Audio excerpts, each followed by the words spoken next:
ಇವತ್ತು ನಾವು ನಮ್ಮ ಮನೆ ಒಳಗೆ ಒಲೆ ಮ್ಯಾಗ ಅಡುಗೆ ಮಾಡತ್ತೀವಿ ಮಟನ್ ಸಾರು. ಫಸ್ಟಿಗೆ ಗಡಿಗೆ ಕಾಯಕ್ಕೆ ಇಟ್ಕೊಂಡು ಎಣ್ಣೆ ಹಾಕಿ ಮಟನ್ ಪೀಸ್ಗಳನ್ನ ಖಾರ, ಉಪ್ಪು, ಗರಂ ಮಸಾಲ, ಧನಿಯಾ ಪೌಡ್ರ್ ಹಾಕಿ ಮಿಕ್ಸ್ ಮಾಡ್ಕೊಂಡು ಗಡಿಗೆ ಒಳಗೆ ಹಾಕಿ ಅದನ್ನ ಸ್ವಲ್ಪ ಕುದಿಸ್ಬೇಕು. ಈಗ ಕಟ್ ಮಾಡ್ಕೊಂಡಂಥ ಟಮಾಟಿ ಹಾಕ್ಬೇಕು. ಹಾಕಿ ಅದನ್ನು ಸ್ವಲ್ಪ ಮಿಕ್ಸ್ ಹೊಡಿಬೇಕು. ಈಗ ನಾವು ಕೊಬ್ಬರಿ ಮಸಾಲೆ ಮಾಡ್ಕೋಬೇಕು. ಕೊಬ್ಬರಿ ಹಾಕ್ಬೇಕು. ಆಮ್ಯಾಗ ಅಲ್ಲ ಬೆಳ್ಳುಳ್ಳಿ ತೊಗೊಂಡು ಅಲ್ಲ ಬೆಳ್ಳುಳ್ಳಿ ಹಾಕ್ಬೇಕು.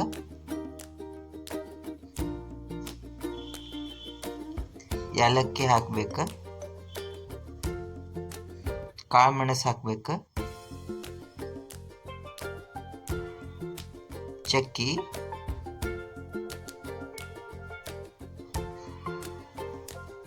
ಲವಂಗ ಹಾಕಿ ಸ್ವಲ್ಪ ಕೊತ್ತಂಬರಿ ಹಾಕಿ ರುಬ್ಕೋಬೇಕು. ಈಗ ನೋಡ್ರಿ ರುಬ್ಕೊಂಡಿದ್ದ ಪೇಸ್ಟ್ ನಾವು ಸಾರಿಗೆ ಹಾಕಕತ್ತೀವಿ. ಹಾಕಿ ಸ್ವಲ್ಪ ಮಿಕ್ಸ್ ಹೊಡೆದು ಕುದಿಯಾಕಿಡ್ಬೇಕು ಅದನ್ನ. ಈಗ ನೋಡ್ರಿ ಸಾರು ಕುದಿಯಾಕತ್ತೈತಿ. ಪೀಸ್ ಎಲ್ಲ ಬೆಂದಾವಿಲ್ಲ ಚೆಕ್ ಮಾಡ್ಕೋಬೇಕು. ಆಯ್ತು, ಇಷ್ಟೇ. Thank you.